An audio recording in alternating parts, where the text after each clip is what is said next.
এই জন্য আমি সবসময় এটা বুঝি, বেনামাজির জিন্দেগি কুত্তার জিন্দেগি। এই ফজরের নামাজ না পড়ে যে জানোয়ারগুলো ঘুমায় থাকে, এগুলা কুকুরের জিন্দেগি। খালাস। এই সুদখোরগুলো যে জিন্দেগি কাটায়, এগুলো কুকুরের জিন্দেগি। এই হারামখোরগুলো যে জীবন কাটায়, এটা জানোয়ারের জীবন। কুরআন শরীফের আয়াত, ওয়াত্তাবাআ হাওয়াহু ফামাসালুহু কামাসালিল কালব।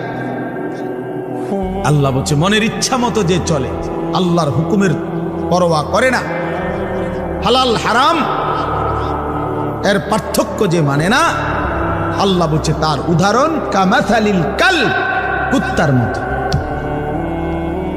কুকুরের। ইন তাহমিল আলাইহি ইয়ালহাস আও তাতরুকহু ইয়ালহাস। আল্লাহ বলছে কুকুরের স্বভাব, দৌড়ানি দিল জিব্বা লম্বা করে হাঁফায়, ছেড়ে দিল দাঁড়ায়া দাঁড়ায়া জিব্বা লম্বা করে হাঁফায়, জিব্বা লম্বা করে হাঁফায়, এমন করে। এই কুকুরের স্বভাব।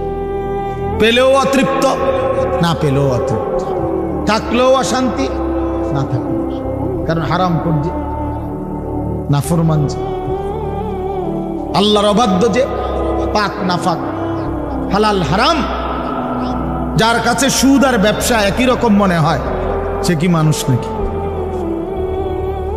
যার কাছে আপন বউ পরের মহিলা সমান মনে হয়, নিজের বউও দেখে, মানুষের ভিডিও দেখে, তো তার কাছে কি কোনো হালাল হারামের পার্থক্য আছে কি? তো সে জানোয়ার না তো জানোয়ার কি?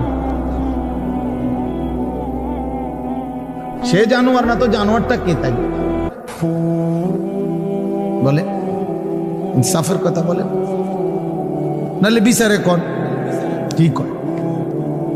এই জন্য এটা সবসময় মনে রাখবেন, জওয়ান হন আর বুড়া হন, আমি হই আর আপনি হন, হালাল হারামের পার্থক্য যার মধ্যে নাই, কুকুরের মধ্যে কোনো হালাল হারামের পার্থক্য নেই, কুকুরের মধ্যে পাক নাফাকের কিছু নেই, কারণ যেহেতু সে জানোয়ার। কিন্তু মানুষ যে ইনসান, তার সৃষ্টিগত সত্তার মধ্যে হালাল হারামের অনুভূতি থাকতে হবে। মুসলমান তাকেই বলবে যার মধ্যে জায়েজ না জায়েজের পার্থক্য আছে, হালাল হারামের অনুভূতি আছে, পাক নাফাকের অনুভূতি আছে। কোরআনুল কারীমে আল্লাহ তাআলা এটা বলছে।